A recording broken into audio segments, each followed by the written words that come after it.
O'sha kuz oqshomlarining birida hovlimizga boshqacha sukunat cho'kkandi. Bu sukunat oddiy sukunat emasdi. Erim Sardor Rossiyaga ketganiga endigina 3 oy bo'lgandi. Uyda qaynonam, men va qaynotam qolgandik. Qaynotam mahalladagi boshqa chollarga o'xshamasdi. Yoshi 50 dan oshgan bo'lsa-da, har doim tik yuradigan, qimmat atir hidi anqib turadigan erkak edi. U kishining nigohida qandaydir alanga, ayollarni o'ziga rom qiladigan sirli kuch bor edi. Mahalladagi ayollar qaynotam haqida pichirlashib gapirishardi.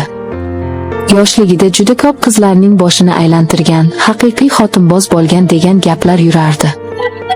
Men bu gaplarga avval e'tibor bermadim, chunki u mening qaynotam edi.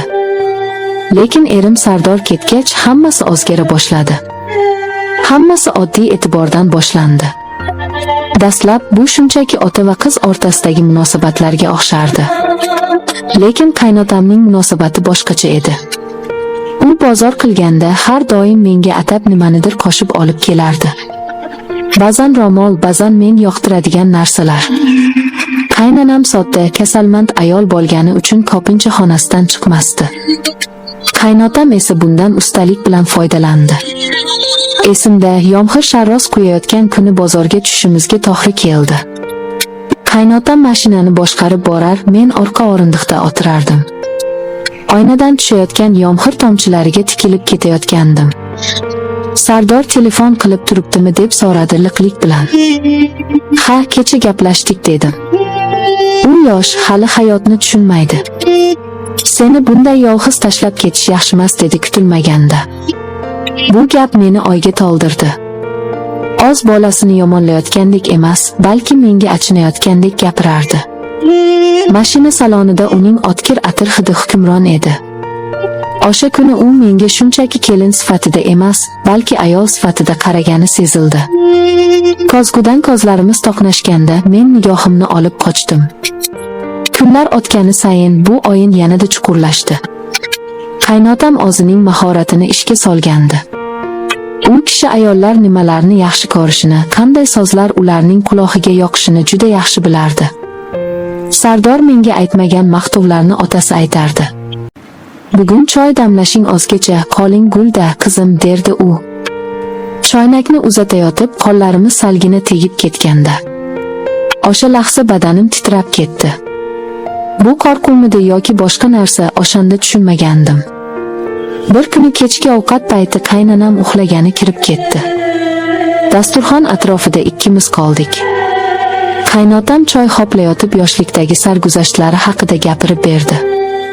Uning hikoyalari shunchalik qiziqarli va rang-barang ediki, men beixtiyor tinglab o'tirardim.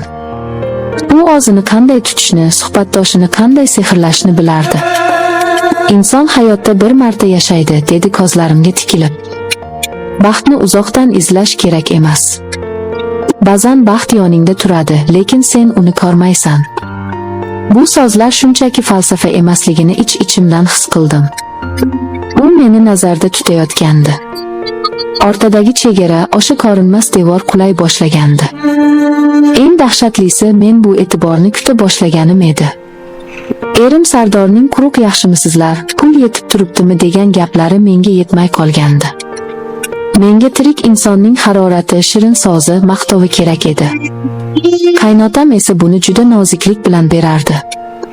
U hech qachon qo'pol harakat qilmasdi, hammasi juda madaniyatli, juda silliq kechardi. O'sha kuni tug'ilgan kunim edi. Sardor ertalab tabriklab pul jo'natishini aytdi. Kechqurun esa qaynotam uyga kirib keldi-da, stol ustiga kichkina quticha qo'ydi.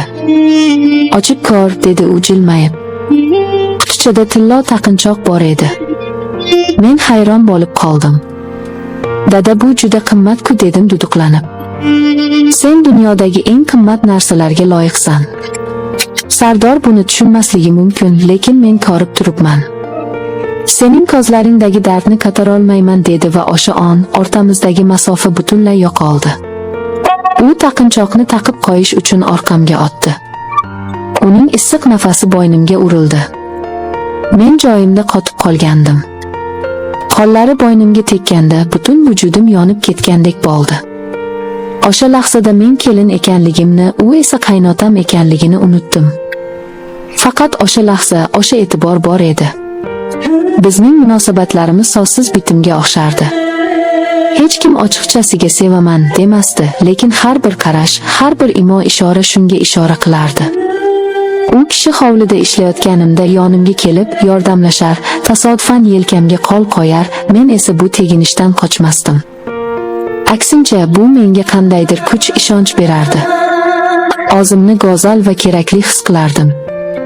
Qaynotamning babnikligi, ayollar psixologiyasini chuqur bilishi mening ojiz nuqtalarimni topishga yordam bergan edi. Qaynotam meni qachon maqtashni, qachon jim turishni, qachon sovg'a berishni aniq bilardi. Qishning sovug'i tushganda qaynanam davolanish uchun sanatoriyaga ketdi. Uyda faqat ikkimiz qoldik. Bu vaziyatdan qo'rqishim kerak edi, lekin men ichimda boshqacha bir hayajon tuydim. Oqshomlari televizor qarshisida o'tirardik. U menga meva archib berardi. Bilasanmi, dedi u bir kuni kechqurun. Men yoshligimda ko'p xatolar qilganman. Lekin hech qachon birovni majburlamaganman. Ayollar menga o'zlari talpinishgan. Chunki men ularni tinglardim. Erkak kishi ayolni tinglashni bilishi kerak. U menga yaqinroq o'tirdi. Sen eshitilmagan ashulaga o'xshaysan. Sardor sening qadringga yetmaydi. Agar men yoshroq bo'lganimda. U gapini tugatmadi, lekin ma'nosi aniq edi. Uning qo'llari kaftimdan ushladi, men qarshilik qilmadim. O'sha tunda biz uzoq suhbatlashdik. U o'zining armonlari haqida gapirdi. Men esa ilk bor kimdir meni shunchalik diqqat bilan eshitayotganini his qildim.